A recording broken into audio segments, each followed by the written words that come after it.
Borrero no solamente me deslumbra como artista, sino que me deslumbra como un ser humano muy hermoso. Pero la candidez que trae en su ser, y cuando ustedes descubran la riqueza de conocimiento y del talento que tiene, pienso, y ojalá que así sea, que se deslumbren tanto como yo.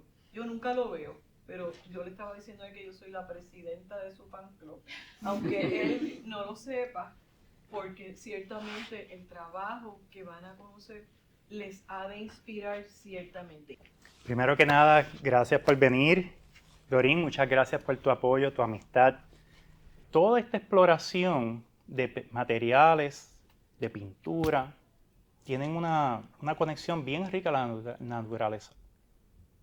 Yo me mudo a Estados Unidos a los 12 años, me crié en California, y cuando llego a Los Ángeles, mi madre, que es maestra también, me lleva al Museo Getty en Los Ángeles. ¿Cuántos de ustedes han escuchado del Getty Museum en Los Ángeles? ¿No? Un museo bastante famoso. Y tienen pinturas allí de Rembrandt y de Rubens, que son grandes maestros de la pintura, reconocidos como pues, los gigantes de la pintura europea del siglo XVII. Y mi primera experiencia con una pintura de Rembrandt yo la tuve a los 13 años. Voy al museo y quedé deslumbrado por esta pintura de Rembrandt. Un hombre con una gorra, con una pluma espectacular. Y la luz que capturaban estos maestros, yo digo, wow, ¿cómo una persona, un ser humano puede capturar ese efecto de luz? Y ahí entonces empieza una exploración que todavía no ha terminado. Al contrario, estoy más inspirado que nunca en esa exploración. Pero irónicamente no es una exploración que me lleva precisamente a la exploración de la imagen, sino a la exploración casi química de los materiales. Y eso es lo que voy a compartir con ustedes hoy. Voy a compartir imágenes de mi trabajo, pero van a ver el aspecto científico que yo uso para preparar mis materias. Aquí le traje mis juguetes. Estos son mis juguetes. Cuando terminemos, pues ustedes pueden darse la vueltita y ver las plumillas, los pigmentos. Todos estos materiales son materiales naturales. Miren esto, una pluma para dibujar. ¿Alguien sabe lo que es esto? ¿Ah? Parece bambú, ¿verdad? Yo también hubiese pensado que es bambú. No es bambú, es caña de indio, le dicen. Caña de indio, pero maestro, ¿qué es esto? Yo tengo un canal de YouTube y cuando la pandemia empezó, tuve que cerrar mi taller en el Viejo San Juan. Yo tenía muchos estudiantes en el Viejo San Juan y tuve que empezar a hacer videos de mis pinturas, de mis procesos, porque cómo alcanzar una audiencia global, pues YouTube es un buen sitio para comenzar, ¿no? Y tengo una audiencia muy activa que me pregunta, ¿y este material que tú usas, de dónde surge eso? Y yo, bueno, es verdad, ¿de dónde surge eso? Tú estás copiando pinturas de Rembrandt o estás utilizando estos materiales del siglo XVII y ese material, ¿qué es? Y yo tenía mucho conocimiento, pero no tenía el conocimiento que tengo ahora, donde he tenido que literalmente ir al sitio, investigar qué tipo de planta, documentarlo en video y después hacer la comparativa. Esto es si ustedes van a cualquier sitio en Puerto Rico que tiene pantano, hay una caña que crece, se llama caña de indio. El Recursos Naturales lo tiene descrito como caña de indio, ¿okay? En su website.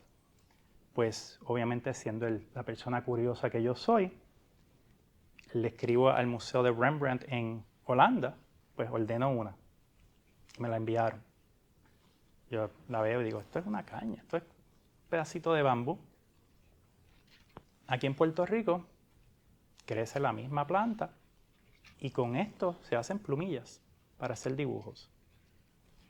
es una herramienta espectacular para dibujar. Yo aquí tengo algunos ejemplares de dibujos y Rembrandt y muchos pintores del siglo XVII utilizaban esto para hacer dibujos de tinta con tinta de hollín. ¿Ok? ¿Qué es hollín? ¿Alguien sabe lo que es hollín? El hollín es esencialmente la ceniza y eso tiene una resina. No se quema la madera completamente, queda carbón y resina. Cuando eso se hierve, suelta una tinta color marrón, muy bonita. Y eso se destila, se hierve y obviamente pues ese es el material que utilizaban los maestros para hacer dibujos. Esto es una copia de un dibujo de Rembrandt, no es mío. Pero es obviamente explorando la técnica del maestro. Entonces, es fascinante cómo estos materiales sencillos que uno dice, no tengo dinero para comprar materiales. Tú puedes coger un pedazo de caña y literalmente cortarlo y dibujar con ello.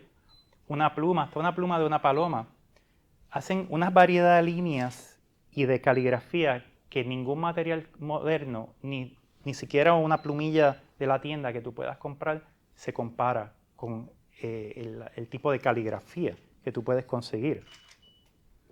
Así que eso es lo que a mí me interesa del aspecto de los materiales, que es tan idiosincrático que nadie te puede copiar.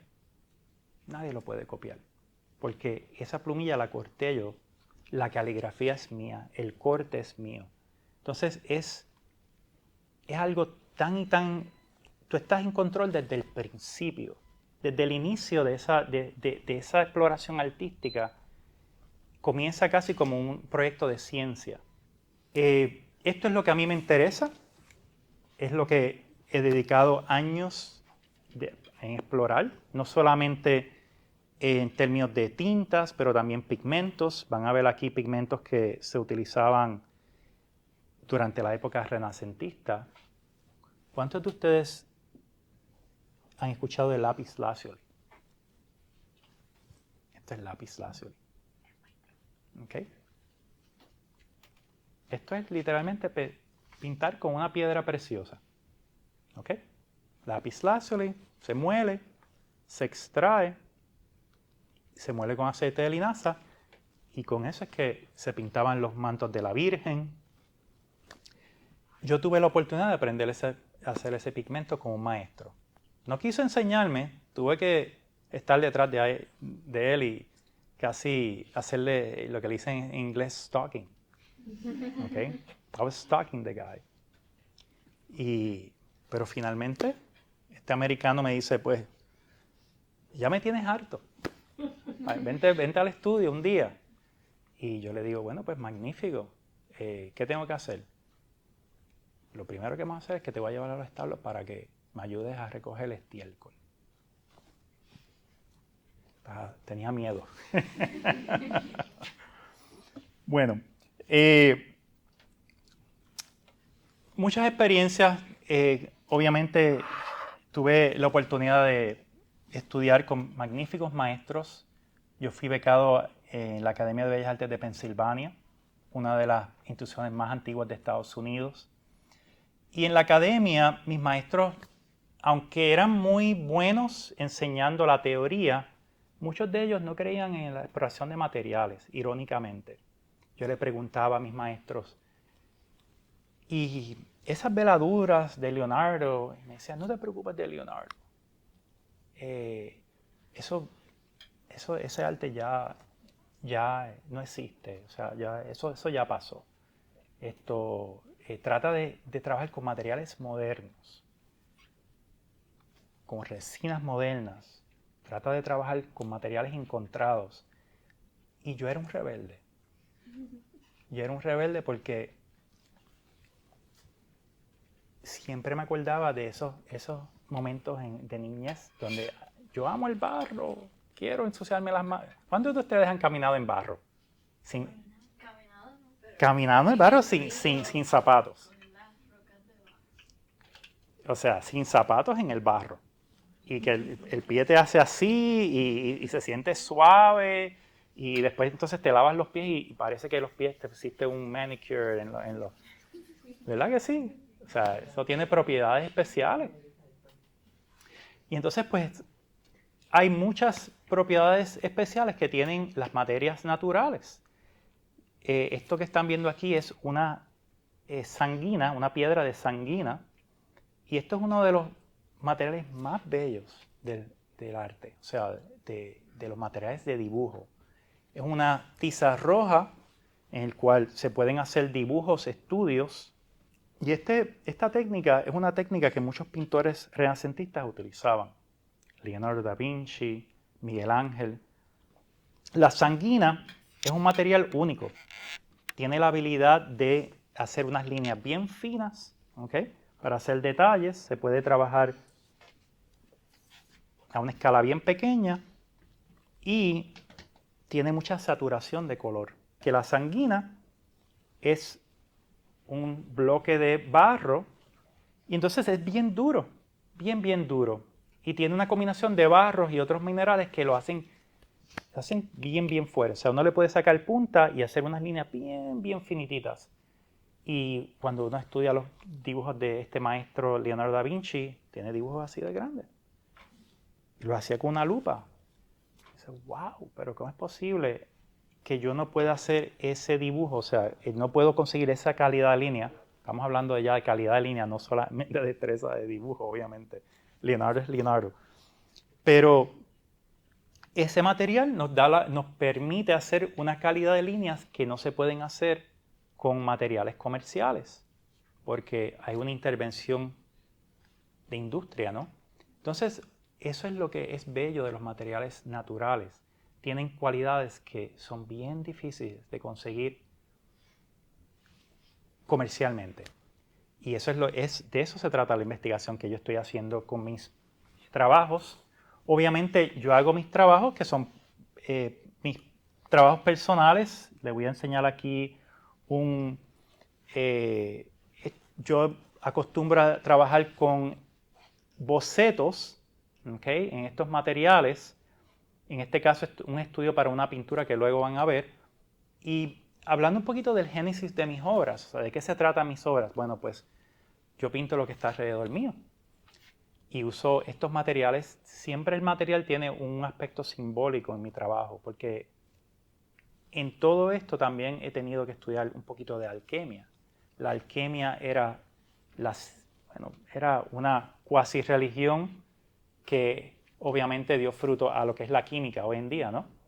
Pero la alquimia era muy diferente porque tenía casi como un simbolismo atado a la tierra. Tierra, fuego y aire. ¿Okay? Son 4. O sea que a través de estas manipulaciones, estos materiales ustedes los pueden cambiar. Si, por ejemplo, ustedes toman una tierra y la exponen a fuego, la calcinan, pueden cambiarle el color a esa tierra. Si ustedes, por ejemplo, cogen un amarillo ocre, que es un barro, esto es amarillo ocre, ¿ok? Es una tierra amarilla. Entonces, si ustedes cogen este color y lo ponen en un sartén, lo pueden convertir en este color, ¿ok? Y de un color pueden sacar 2 colores. Es una cosa fascinante y eso es lo que a mí yo disfruto mucho. También es más secante el color. O sea, este se seca muy bien, pero este se seca mejor. ¿Ok? Entonces, pues estos maestros utilizaban este conocimiento para informar su arte. O sea, si estoy haciendo una base y quiero que se seque rápido, ¿qué pigmento voy a utilizar en esa capa de base? ¿Verdad? Porque ya sé que este se seca rápido. Y si estoy utilizando aceite de linaza, que es un aceite que sí es secante, pero a veces no se seca tan bien, pues voy a utilizar la ventaja de este material para ayudar a este material. ¿Ok? O sea que un pigmento secante espectacular con un aceite secante bueno hace un buen material juntos, ¿no? Entonces, estos maestros iban adquiriendo este conocimiento poco a poco de aprendices, o sea, hubiesen comenzado su educación en un taller a los 12 años, 11 años. Y hubiesen ya, para la edad de ustedes, hubiesen sido maestros pintores. ¿Cuántos de ustedes tienen aquí?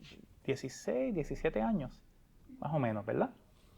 Pues ya a los 17 años, 18 años, estos pintores hubiesen estado aplicando para un gremio. Un gremio es un guild o una asociación de pintores en el cual tenían que ser aceptados a este gremio. Y ya a los 18, 19 años eran pintores certificados, practicantes del arte. Imagínense ustedes a los 10 años moliendo pigmentos en el taller de un maestro. Tienes que hacerme 5 superficies para la semana que viene y 3 más para el mes que viene. ¿Qué ustedes creen? 5 años haciendo eso. ¿Vas a adquirir conocimiento en pigmentos y materias? Y seguro que sí. O sea, era un tipo de educación práctica donde el estudiante está trabajando con los materiales y está adquiriendo el conocimiento. Y eso hoy en día, adivinen qué, se ha perdido. ¿Cuántos de ustedes saben la diferencia entre un color frío y un color caliente? Fácil, ¿verdad? ¿Cuántos de ustedes saben la diferencia de un color transparente, semitransparente y opaco? ¿Ok? ¿Cuántos de ustedes saben la diferencia química de los colores?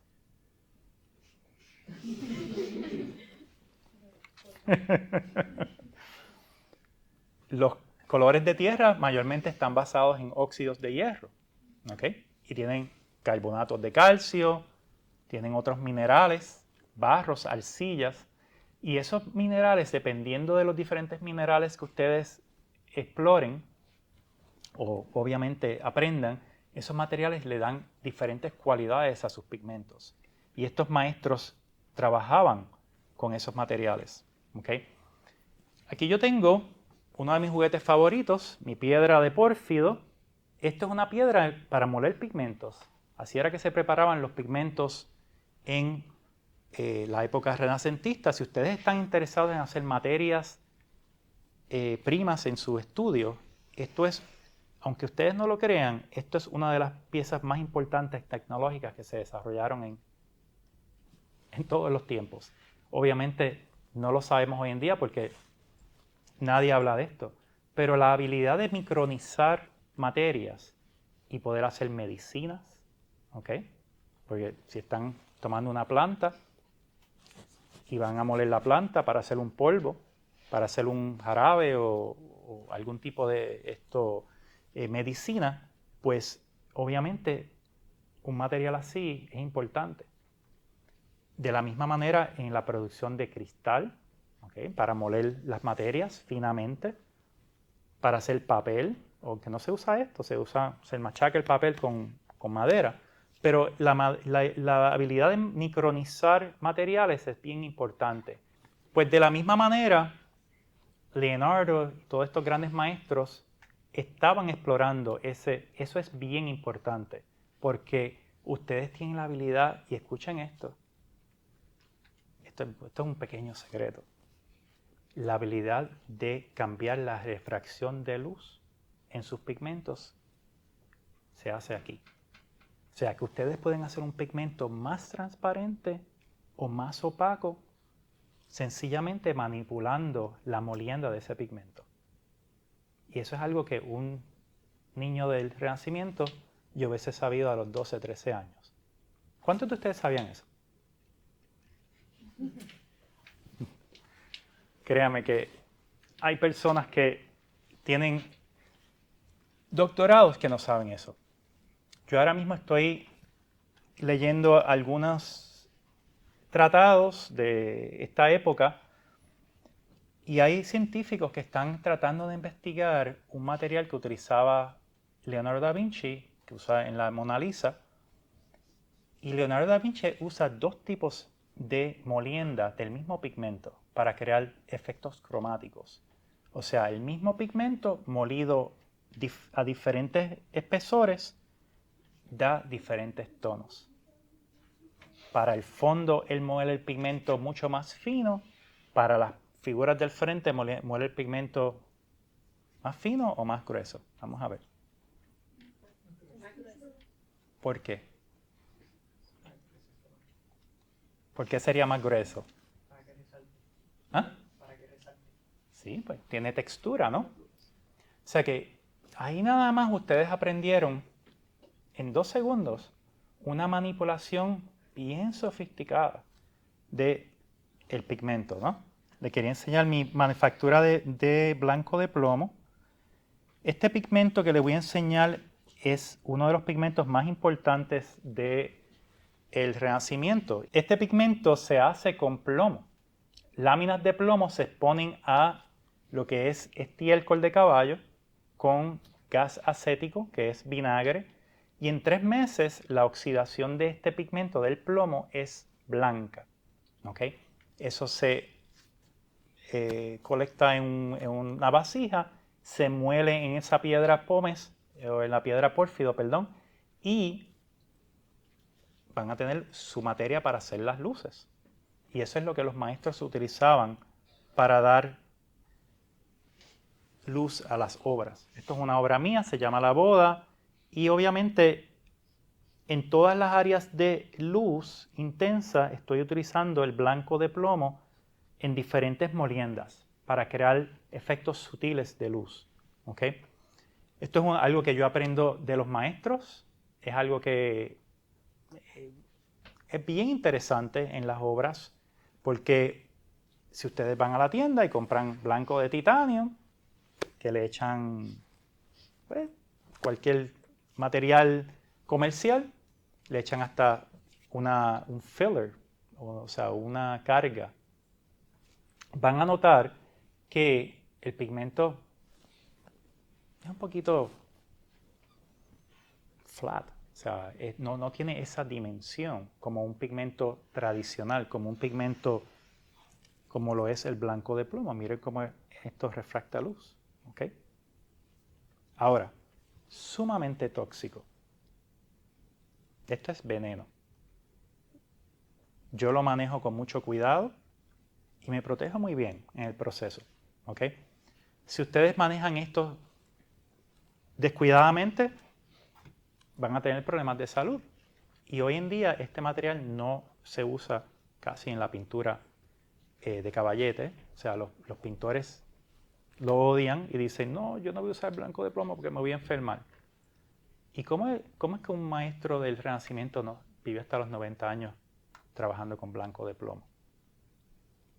Y dice, wow, pero esta gente no tenían tecnología, no sabían cómo protegerse, no sabían nada de ciencia, de salud, y vivían hasta los 90 años pintando con blanco de plomo. Bueno, es que lo molían con agua y el pigmento no podía estar.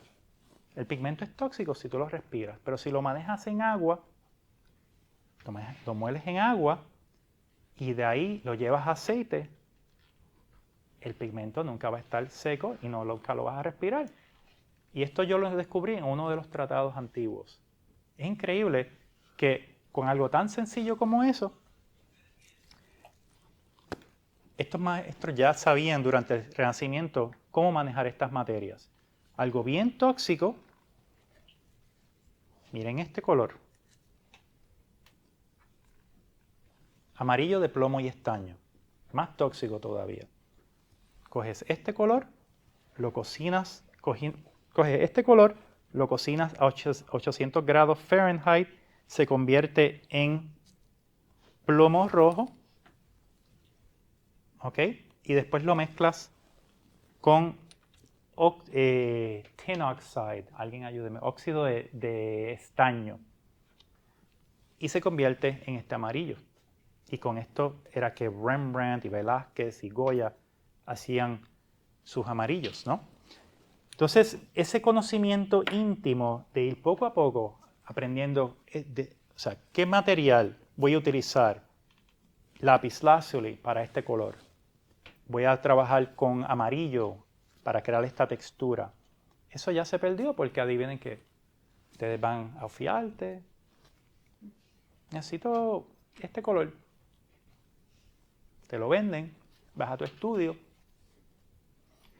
y tu pintura está gobernada por el comercio, por lo que el comercio quieren que ustedes usen, ¿no? Pero si tú usas un material que tú mismo hiciste, tú puedes controlarlo como tú quieras y molerlo como tú quieras. Entonces, esa es la magia de esta exploración de los pigmentos. Esto es una pintura, un autorretrato. Otro gran secreto de la pintura es moler los pigmentos finamente para que puedas ver a través de ellos y las capas de abajo trasluzcan. ¿Cuántos de ustedes usan eso en su pintura? Una veladura. ¿Ok? 2 personas nada más. La veladura. Ok, ¿cuántas personas usan veladuras? ¿Saben lo que es una veladura? Poner una capa transparente y que el color de abajo se vea a través. ¿Ok? Bien importante. Una de las grandes técnicas de los grandes maestros. O sea que las capas de pintura se ponen finamente una sobre otra para crear un efecto colectivo de color. ¿Ok? Cuando ustedes vayan al museo, estén aquí arriba, vean obras de Campeche y van a ver un efecto de color interesante, van a saber que esa pintura no fue pintada a la prima. ¿Qué es a la prima, pintura a la prima? ¿Alguien sabe? ¿Alguien sabe lo que es a la prima? A la prima es de la primera. La palabra a la prima en italiano, prima, primero, a la prima es una sola capa de pintura de la primera. ¿Ok? Pero las pinturas del pasado no fueron hechas a la prima, son pinturas compuestas de muchas capas. ¿Ok? Y cada capa tiene una diferente molienda y el pintor es casi como una ingeniería visual. Ahora, nadie habla de eso porque adivinen qué, muchos de estos secretos murieron con el maestro. El maestro se murió con los secretos. Quizá 1 o 2 estudiantes que le pasaron el conocimiento, pero hoy en día tenemos ciencia, tenemos restauradores y académicos que hacen estudios de estas pinturas y se está redescubriendo la ciencia detrás de estas pinturas espectaculares. Y ahí es donde yo empiezo con mis investigaciones también. O sea, yo empiezo a trabajar con estudios científicos para informar mi arte. ¿Qué es lo que encuentran en este maestro del siglo XVII? Me gusta esa cualidad de luz. ¿Qué es lo que él estaba haciendo?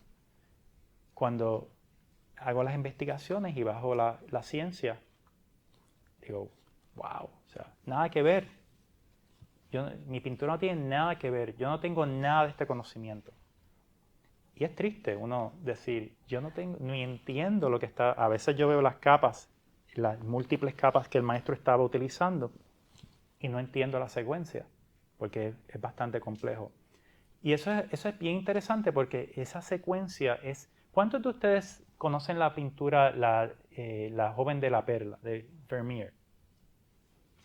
Espectacular, ¿verdad? El fondo de La joven de la perla, la primera capa, el maestro pone negro. Negro, negro puro. ¿Cuántos de ustedes le han dicho que no usen negro en sus pinturas?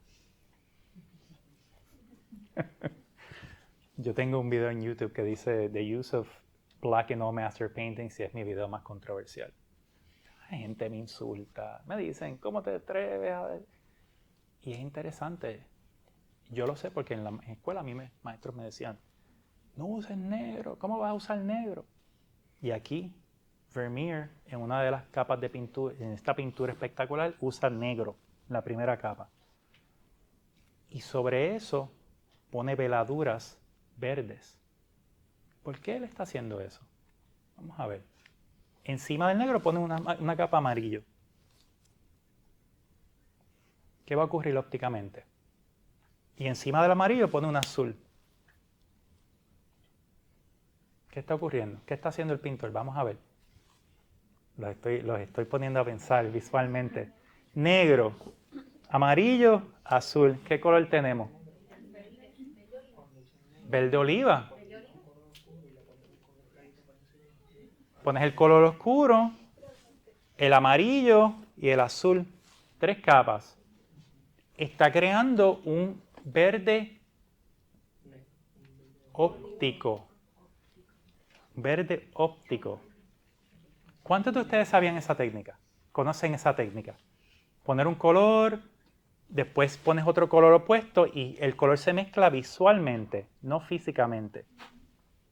Eso es bien importante porque es algo que los maestros utilizaban con mucho, o sea, es el gran secreto de los maestros, ¿ok? Mezclar los colores ópticamente. Ok, y eso es en gran parte lo que yo estoy haciendo con muchas de mis obras. O sea, obviamente ahí pueden ver la original. Miren cómo la foto no hace justicia a muchos de los colores, las sutilezas obviamente del verde.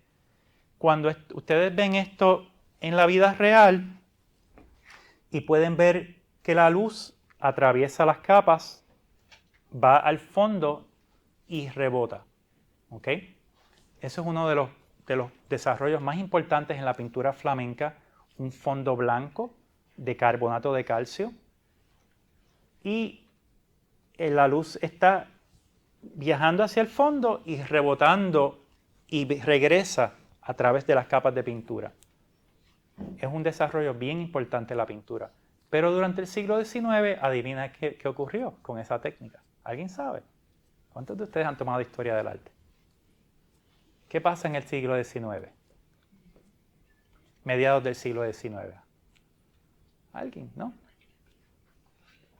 Los impresionistas deciden que, ¿saben qué? Esto de estar pintando por 3 meses en una obra, esto no va con nosotros. Yo lo que quiero es producción. Producción. Entonces, esas técnicas se pierden, ¿verdad? Porque ya vivimos en otra sociedad. Obviamente las galerías querían más obras rápidas y el artista está forzado a pintar directo con pintura opaca. Vamos a cubrir la superficie. Este tipo de pintura es un tipo de pintura que conlleva mucho tiempo. Se llama pintura indirecta. Conlleva mucho, mucho tiempo. Construir las capas y las texturas. Tomé esta foto porque ahí pueden ver el blanco de plomo, como la textura del blanco de plomo, que no se nota aquí mucho, pero si se acercan a la pintura van a ver cómo esa textura crea algo peculiar. No es una textura que es común en una pintura regular de oro. Y es porque es manipulado para hacer eso. Yo manipulé el aceite y eso es algo que los pintores empiezan a hacer. Es como, ¿cómo puedo yo representar ese material? ¿Qué textura qué yo le puedo poner a la pintura para que se comporte de otra manera? Puedo ponerle arena, puedo ponerle tiza, puedo dejar que mi aceite se espese en el sol. ¿Ok? Puedo dejar que el aceite se convierta como una miel para cambiarle la textura. Ustedes pueden utilizar materias para crear efectos únicos y peculiares. Y por eso es que a mí me encanta la exploración de los materiales. O sea, para mí la pintura sin exploración de materiales es muerta. O sea, es como pintar paredes. Vamos a pintar aquí una pared. Yo necesito el aspecto tangible de la pintura. Y ustedes pueden utilizar tiza, pueden utilizar, o sea, los maestros hasta cristal le ponían a la pintura.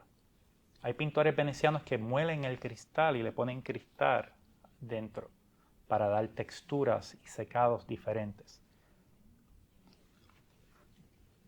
Lo que aparenta ser pintado muy suave, no lo es. O sea, está pintado con mucha textura y arrastrado, ¿ok? Cuando uno toma el pigmento y lo arrastra sobre la superficie, hay un destello de luz particular. Y esto es una pintura que obviamente es un desnudo, pero lo que puede ser una piel pintada, una sábana pintada bien suave, se le da una narrativa casi física con el material. Y eso es lo que a mí me interesa como pintor de la exploración de los materiales. Que yo puedo transformar una imagen y crear casi una narrativa técnica de material. O sea, cuando el espectador está viendo la obra, se está acercando y está percibiendo esos efectos, ¿ok?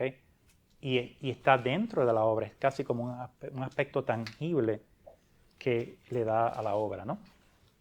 ¿Alguien tiene alguna preguntita hasta ahora? Comentario, ¿no? Sí, precisamente que pensé en eso, en la textura. Y me permite imaginar que si es de terciopelo, si es lana o no. Es correcto. Sí, eso es algo que, como nosotros hoy en día tenemos la fotografía, casi nada. ¿Y cuántos de ustedes trabajan de observación del natural con un modelo al frente o un bodegón al frente? Ok. O sea que ustedes los están entrenando a trabajar de esa manera. Eso está magnífico. Hay muchos artistas que no, que trabajan de una foto. Entonces, ¿la foto es qué? Plano, ¿verdad? No puedes percibir la textura del algodón o de lana o de una piedra. O sea, eso es bien importante. Y entonces, los maestros del pasado, pues obviamente trabajaban del natural y podían percibir. O sea, a mí me gusta trabajar con un modelo porque si estoy trabajando con el modelo y el modelo lo tengo en una pose difícil, perdonen que lo diga, yo siento el dolor del modelo. Como que quiero trabajar rápido porque la persona está aguantando esta pose. Y hay como una comunicación casi cinética entre artista y modelo.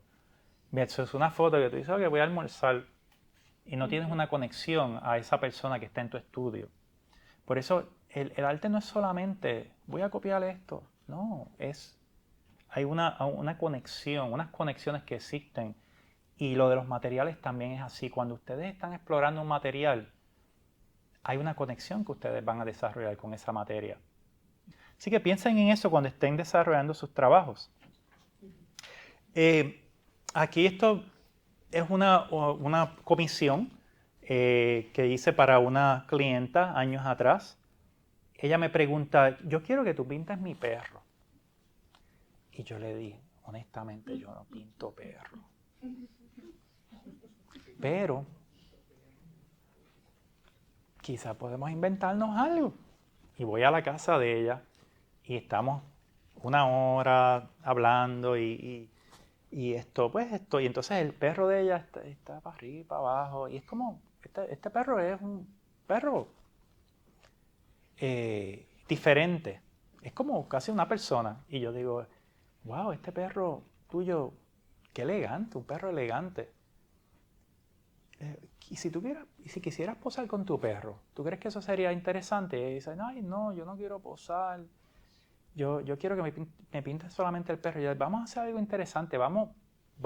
Déjame entrar a este espacio a ver qué yo puedo percibir. Y le di cuenta esta anécdota porque es interesante. De cómo el artista va inventando. O sea, tenemos que inventar. No podemos decir, ok, pues un perro ahí, dame una foto y te lo tengo para el lunes, tú sabes. No, hay que inventar, hay que crear. O sea, ustedes tuvieron una conexión, tienen una conexión a alguien o a una cosa, pues tienen que inventar algo de eso. Entonces, entro al cuarto de ella y ella tiene este tabla, es como un screen de todos estos monos pintados en rojo. Una cosa bien extraña, pero me encantó. Y me gustó el rojo. Y le digo, ¿y esto? ¿Qué es esto? ¿Dónde tú compraste esto? Esto es bien peculiar. Y me dice, no, eso es una obra de arte y la traje de la India. Y son las diferentes etapas de la reencarnación. ¡Wow! Me fui y rápido hice anotaciones. Adivinen cómo se titula la pieza. ¿Cuál es el título de esta pieza? Reencarnaciones. ¿Ok? porque el perro de ella es casi como un ser humano. Y entonces ella tiene este tablado, este mural detrás de su cama de reencarnación. Anyways, sometí la pieza para una exposición en Nueva York y ganó primer premio. Es una idea, o sea, tan sencilla, algo tan que podría ser tan aburrido, o sea, como perdonen que lo diga, pero un retrato de un perrito, ahora se convierte en una pintura narrativa con algo mucho más allá. ¿Cuál es la narrativa exacta? No me interesa saber cuál es la narrativa exacta. Mi trabajo es, como poeta visual, arreglar todas estas piezas, ponerlas en un orden que comunique algo, pero también que sea abierto a interpretación, ¿no? Eso es bien importante en la pintura figurativa. Y irónicamente, el pigmento que utilizo para pintar ese rojo bello y precioso es el bermellón, que es un rojo antiguo que se utilizaba por muchos años, muchos siglos, y adivinen quién lo inventa. Los chinos. Mercuric sulfide. ¿Okay? Ellos derretían este metal, o sea, el metal lo calentaban y ese se convertía como un vapor rojo. Súper tóxico. Y es un color que fue utilizado por todas las culturas del Oriente. Así que ahí pueden ver como una conexión al color también está describiendo, ¿verdad? La narrativa. Bien interesante. Aquí hay otro color bien interesante, es uno de mis favoritos, la grana. La grana es una raíz europea muy valiosa y se utilizaba durante esta época de los renacentistas para crear los terciopelos rojos. Todas estas túnicas que ustedes ven en los reyes rojas, se utilizaba la grana. Y el color que da es bello, bello, bello. O sea, ahí pueden ver, esto es el pigmento ya elaborado. Esta raíz se hierve con diferentes materias, alumbre, a través de la precipitación se añade un alcalí y entonces se separan las materias, el tinte se une a una base y esa base es alumbre, que es una sal mineral, ¿ok? Y eso es lo que hace el pigmento. Y es un pigmento espectacular. Yo estoy completamente enamorado de este pigmento, es uno de mis pigmentos favoritos y lo uso para, como pueden ver, describir algo de mucha pasión, ¿no? Y adivinen para qué utilizaban este pigmento. ¿Alguien sabe un poquito de historia? En las túnicas de Jesucristo, ¿de qué color eran? En las pinturas clásicas. ¿Alguien sabe? Rojas. Las de la Virgen María son azules. Y las pintaban con lápiz lazuli. Pero las de Cristo, ¿simboliza qué? La sangre, la pasión, ¿no? Pues yo he utilizado esta historia rica de color para introducirlo en mis narrativas también. No me pregunten la narrativa de esta obra. Pero sí es una imagen poderosa, ¿ok? Por ese rojo y el desnudo. Entonces, eso es lo que yo disfruto mucho de los materiales, que no solamente dan texturas, dan efectos de secado, pero también tienen un simbolismo rico que ya conocemos. Hay una iconografía. Si ustedes pueden utilizar eso en sus obras, también pueden conmover a su audiencia, ¿no? Bien importante. Esta es una obra reciente, esta la hice durante la pandemia. Se llama Curandera. ¿Okay? La modelo está aquí con nosotros. Muy agradecido por posar. Nunca es fácil poner a sus seres queridos a posar, pero obviamente otra pintura simbólica utilizando el rojo para crear un simbolismo y obviamente un autorretrato, y la aguja aquí de simbólico de algo mucho más allá, ¿no? Entonces, esto es lo que yo disfruto de utilizar color, materiales antiguos, también materiales modernos, porque no solamente son materiales antiguos, pero esa combinación es como cocinar una obra, ¿ok? Esa es la palabra que yo creo que es la adecuada aquí. Es como un tipo de cocina donde uno está cocinando y buscando un elemento de aquí y cómo yo puedo cambiar, o sea, que esto no se vea aburrido, que sea algo mucho más allá. Y obviamente pues las obras físicamente cuando uno las ve tienen otros efectos porque pueden ver la obra ahí físicamente y la foto pues es una foto. No es pigmento sobre una superficie, eso es lo que es bello de la pintura. Una foto más nunca puede, o sea, reemplazar ese efecto de pigmento, ¿no? Y no es para faltarle respeto a los fotógrafos que están aquí, que las fotos son bellas también, pero en términos del efecto de pigmento, un pigmento sobre una superficie aplicado en múltiples capas, inteligentemente, tiene un efecto particular y bello. Les quiero enseñar este video que es de la última pieza que hice, que es una comisión. The ground layer is crucial when developing an overall tonal scheme for the composition.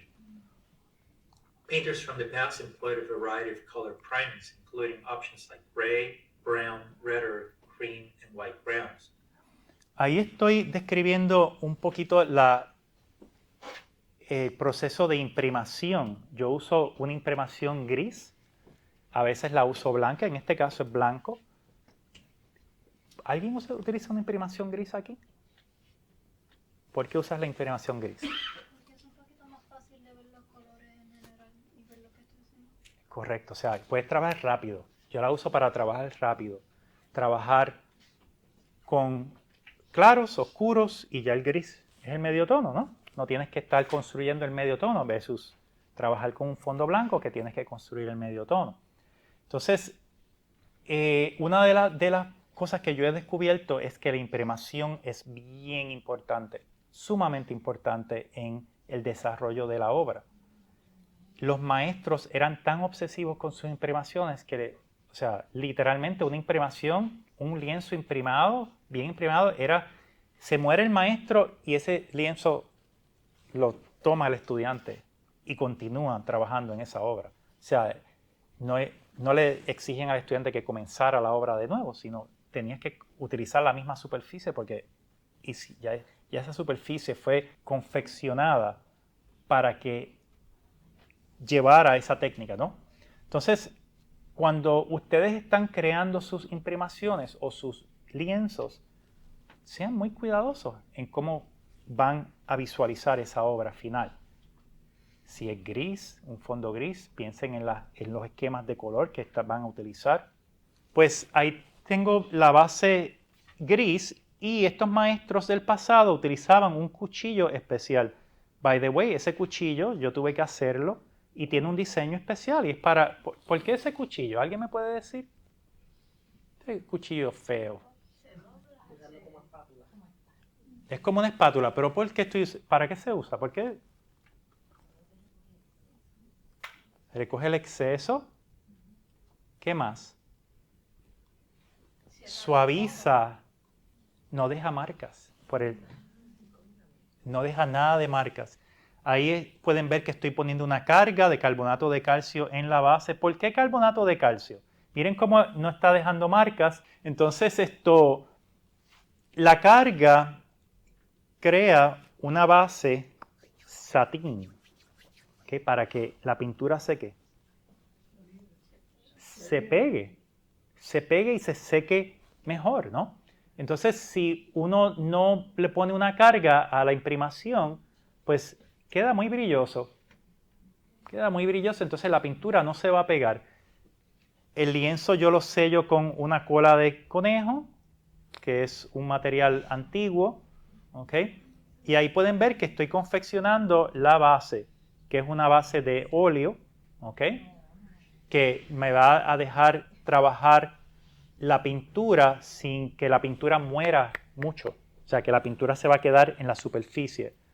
Ahí pueden ver pues los detalles y bien interesante. Esto es una pintura clásica de Tiziano, un maestro que yo admiro mucho. Y esta técnica de utilizar... Voy a dejar que vean el video. Vean el video y después entonces le puedo comentar un poquito. Ese es el comienzo, el génesis de la obra. Y es un boceto, ¿no? No hay detalle.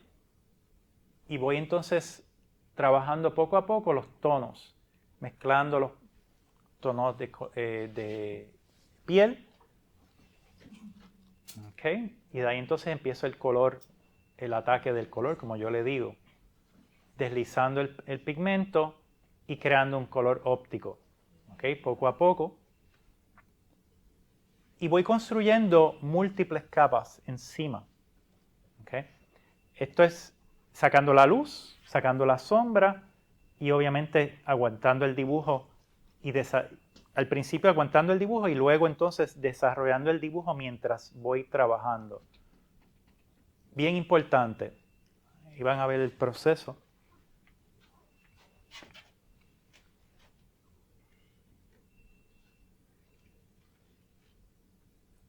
Ahí estoy deslizando el pincel o lo que se llama empastar con el blanco de plomo para ir sacando más y más luz y consiguiendo un efecto poco a poco sutil en la pintura.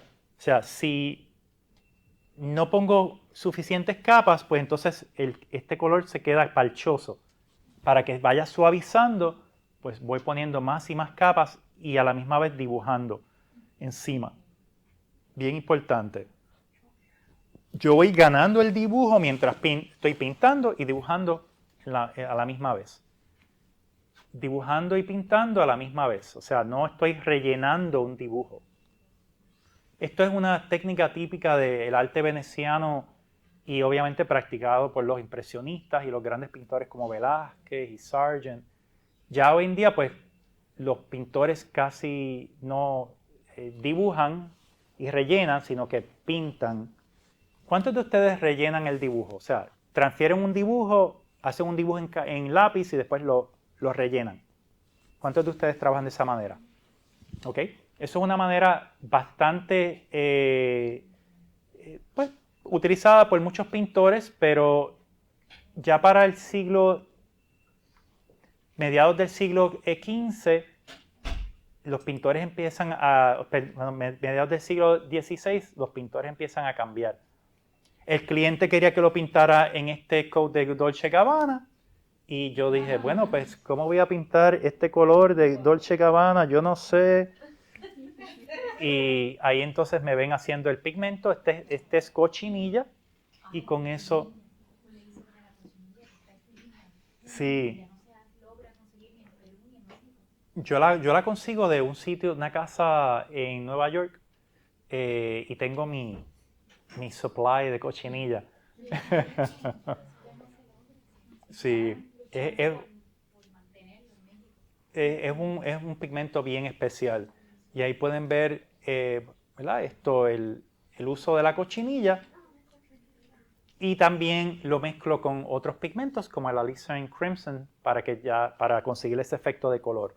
Así que, bien, labor intensive, o sea, trabajoso. ¿Cuántas horas? Esto es meses de trabajo. Sí, la superficie nada más se secó como por 4 meses. Sí, yo dejo que las superficies se sequen, o sea, duro. Ajá. O sea, que usted estuvo trabajando mientras la superficie estaba mojada. Cuando usted terminó la obra, todavía estaba mojada, de por sí. Bueno, la imprimación la dejé secar 4 meses y encima trabajé la pintura. Pero yo trabajo una capa, dejo que se seque y después entonces trabajo otra capa. O sea que una pintura me puede tomar 6 meses, 7 meses. O sea que por eso le digo que los impresionistas tenían la fórmula correcta.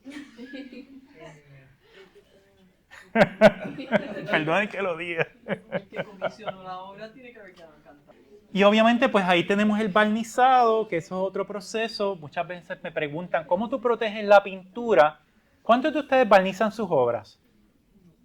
Bien importante barnizar, porque si no se le pega el hongo a la pintura y no al barniz y le puede destruir la capa pictórica. Yo no me he atrevido porque he escuchado de muchos lados que dicen que tienes que esperar 6 meses completos para entonces Sí. ponerle el barniz. Y pues ese tiempo no existe para exposición. Sí, puedes usar un barniz de retoque. Barniz de retoque que lo puedes remover. Yo lo puedo remover con cualquier tipo de solvente suave, pero también puedes barnizar directamente encima del barniz de retoque. Así que, pero ok, pues esto creo que vamos a concluir. Para aquellos que quieran seguir mi proyecto de pigmentos, de exploración, de todo este mecanismo de pintura en mi canal de YouTube. Yo he encontrado una casa ahí en YouTube para compartir mi conocimiento. Estamos creciendo poco a poco y los invito a que entren al canal, se apunten, se suscriban, me dejen comentarios. Si tienen alguna preguntita también pueden hacer un comentario ahí o dejar su pregunta. Es una comunidad bien especial, mucha gente que trae conocimiento íntimo al canal y ahí pueden leer los comentarios y comparten links a quizá una exposición. Es fascinante lo que es la tecnología. Entonces, TikTok, aquí nadie tiene TikTok, yo sé, no los culpo. Esa es la batalla de sus vidas, ser sospechosos de la tecnología. La tecnología es magnífica, pero también acuérdense que su creatividad es más importante. Tengan cuidado con, ¿verdad? La tecnología, porque no queremos rendir quienes somos como artistas por estar todo el día, ¿verdad? Consumiendo contenido de otros, sino creando nuestro propio contenido. Así que eso es bien importante. Eso yo creo que es, para los artistas hoy en día, es el peligro más grande, ser sospechosos de eso. Mi proyecto de educación, yo tengo un proyecto de educación, Atelier School Online. Son clases online y también estamos con talleres presenciales en el Colegio de Ingenieros. Ahí yo tengo clases sabatinas donde hacemos una exploración no tanto de los materiales, sino de lo que son los conceptos de pintura, ¿ok? De luz y sombra, proporciones, dibujo en sí. Sí toco en los materiales, por supuesto, pero no en la profundidad que nos fuimos hoy, obviamente, porque como pueden entender, para una persona que está comenzando, no es necesario uno usar blanco de plomo. Eso ya son exploraciones casi de índole, pues, de tesis, ¿no? Y son cosas que pues, ustedes pueden hacer en su propio tiempo, pero sí creo en los fundamentos, en educar a estudiantes en los fundamentos, es bien importante. Yo llevo 20 y pico de años enseñando, tengo muchos artistas que ya son maestros y son profesionales y me da siempre mucho orgullo ver gente joven progresar. Y le digo lo mismo a ustedes, sí es importante salir, explorar, educarnos, pero también es importante dar, ¿verdad? Regresar y dar su conocimiento y sus talentos. Lo necesitamos, es importante. Así que le quiero agradecer, y con eso cierro, le quiero agradecer a la facultad, ¿verdad? Por sus iniciativas en este programa. Gracias por su atención, espero que hayan disfrutado.